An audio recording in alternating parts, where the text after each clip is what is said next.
আমি যখন ছোট ছিলাম খেলতে যেতাম মেঘের দলে।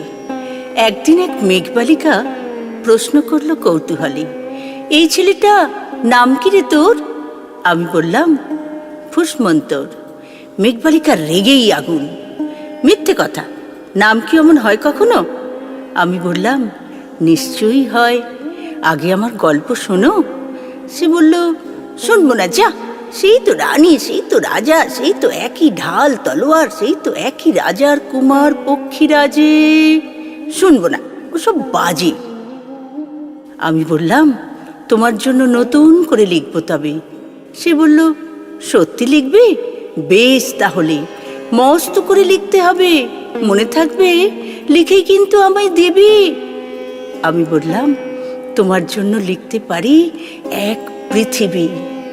লিখতে লিখতে লেখা যখন সবে মাত্র 2-4 পাতা, হঠাৎ তখন ভূত চাপলো আমার মাথায়। খুঁজতে খুঁজতে বেরিয়ে গেলাম ছোটবেলার মেঘের মাঠে। গিয়ে দেখি চেনা মুখ তো একটিও নেই এ তল্লাটে। একজনকে মনে হলো ওরই মধ্যে অন্যরকম। এগিয়ে গিয়ে বলি তাকেই, তুমি কি সেই মেঘবালিকা? তুমি কি সেই?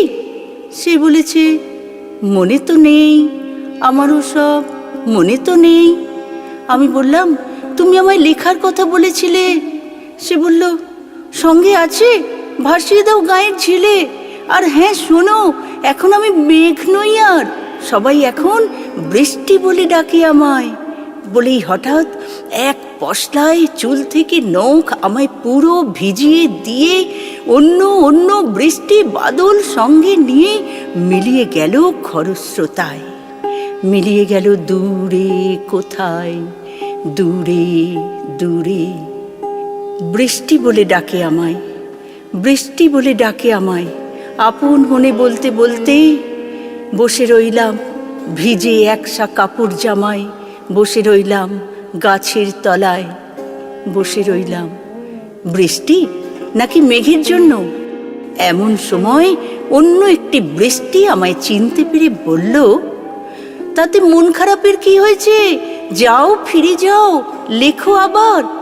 এখন পুরো বর্ষা চলছে, তাই আমরা নানান দেশে ভীষণ ব্যস্ত। তুমিও যাও, মন দাও গে তোমার কাজে। বৃষ্টি থেকে ফিরে আমরা নিজেই যাব তোমার কাছে। এক পৃথিবী লিখবো আমি, এক পৃথিবী লিখবো বলেই ঘর ছেড়ে সেই বেরিয়ে গেলাম, ঘর ছেড়ে সেই ঘর বাঁধলাম গহন বনে, সঙ্গী শুধু কাগজ কলম।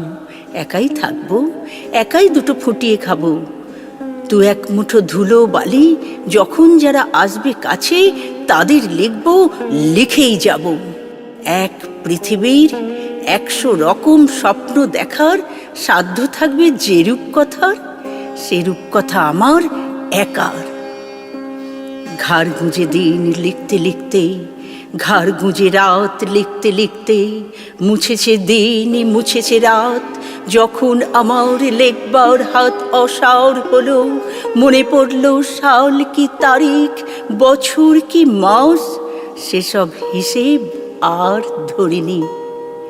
লেখার দিকে তাকিয়ে দেখি এক পৃথিবী লিখব বলেই একটা খাতাও শেষ করিনি। সঙ্গে সঙ্গে ঝমঝমিয়ে বৃষ্টি এলো খাতার উপর, আজীবনের লেখার উপর। বৃষ্টি হলো এই অরণ্যে, বাইরে তখন গাছের নিচে নাচছে ময়ূর আনন্দিত। এই গাছ ও গাছ বলছে পাখি, উড়ছে পাখি, বলছে ওরা এই অরণ্যে কবির জন্য আমরা থাকি, কবির জন্য আমরা কোথাও, আমরা কোথাও, আমরা কোথাও হার মানিনি। কবি তখন কুটির থেকে তাকিয়ে আছে অনেক দূরে, বনের পরে, মাঠের পরে, নদীর পরে, সেই যেখানে বৃষ্টি পড়ে, সেই যেখানে সারা জীবন বৃষ্টি পড়ে, সেই যেখানে কেউ যায়নি, কেউ যায় না কোনো দিনই। আজ সে কবি দেখতে পাচ্ছে সেই দেশে, সেই ঝর্ণা তলায় এদিক ওদিক ছুটে বেড়ায় শোনাই মোরা মেঘ হরিণী, কিশোর বেলার সেই হরিণী।